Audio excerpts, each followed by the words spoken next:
Hey all, welcome back. So I've been doing some local work with a trucking company. I've been loading trucks. This one place that has when most of the loads going out are going to be you know 40,000 pounds ish plus or minus. Um, and they have they've got a scale, but it is a full gross vehicle weight scale, meaning the whole truck fits on the scale.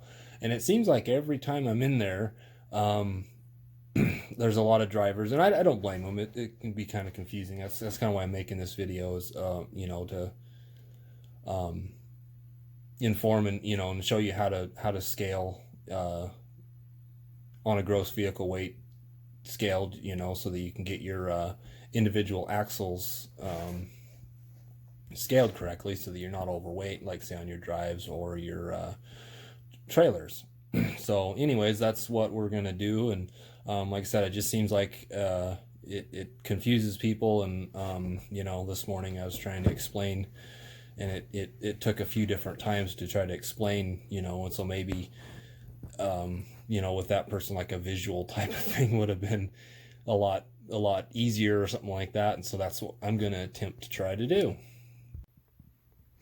Okay, so please excuse the crudity of this model. I didn't have time to build it to scale. Can anyone name that movie? A little trivia deal here, and excuse the very old truck. I put a lot of miles on this truck when I was a kid. So most scales that I've ever run across at shippers and whatnot are just a single scale, just like you'd run across on a out on the highway for DOT scales. Pretty self-explanatory. You drive across, and that weighs your steers, and that weighs your drives. And I think I'm going to run out of room, but and that rate does your trailer, and you add them all up and you get your gross vehicle weight. Okay, so let's do this with a full scale, meaning that the whole entire truck fits on the scale.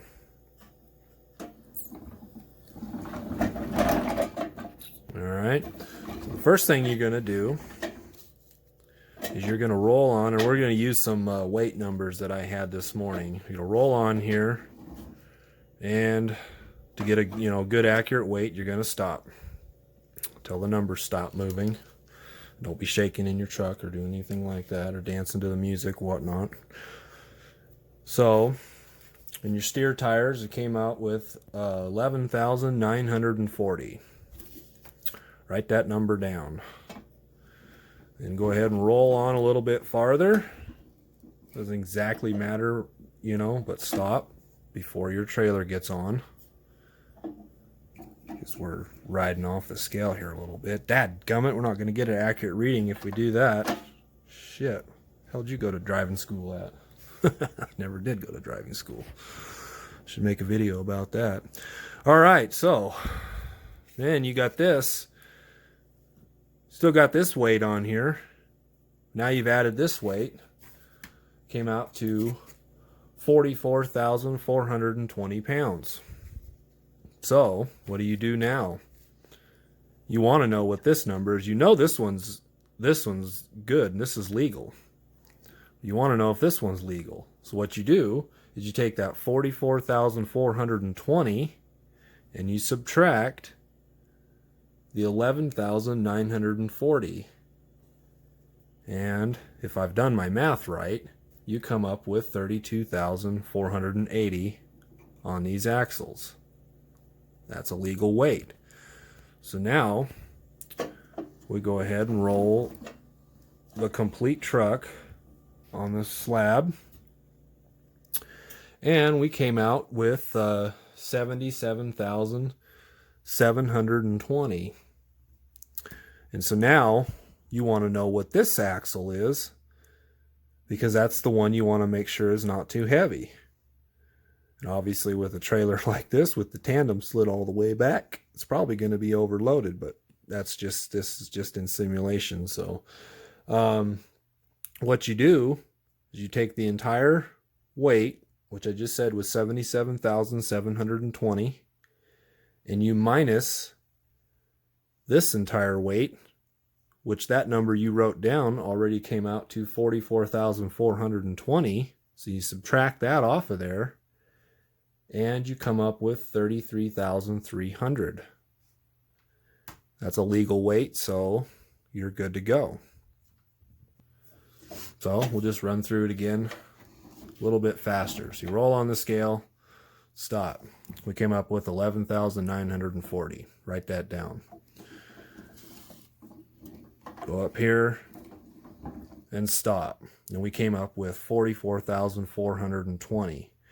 That number, write it down, and then subtract from that number 11,940, which was your steers, and that comes to 32,480, which is now just your drive axle.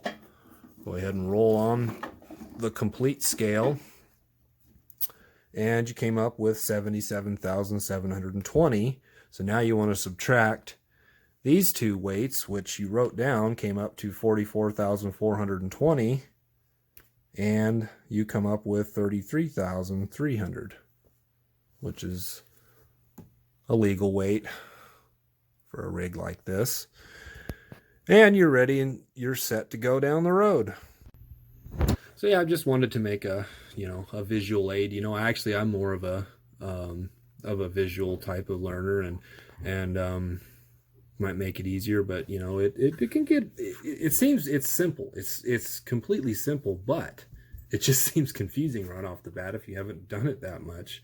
And I'll admit it was to me, especially at times where I had two trailers and I had multiple different axles and stuff at different parts, and you're talking about 105,000 pound gross vehicle weights, 129,000 pound gross vehicle. I mean, it could be kind of confusing a couple times, and I screwed it up, and you will when you first learn it. You just want to make sure and try to get it right as best you can, because you don't want to be getting an overweight ticket just because you did your math wrong or you just did the procedure wrong. But scaling on a gross vehicle weight scale is, it's just a little bit different, and it just kind of looks at you funny at first, but you've done it a couple times, it'll be second nature to you, and you won't even hardly think about it. So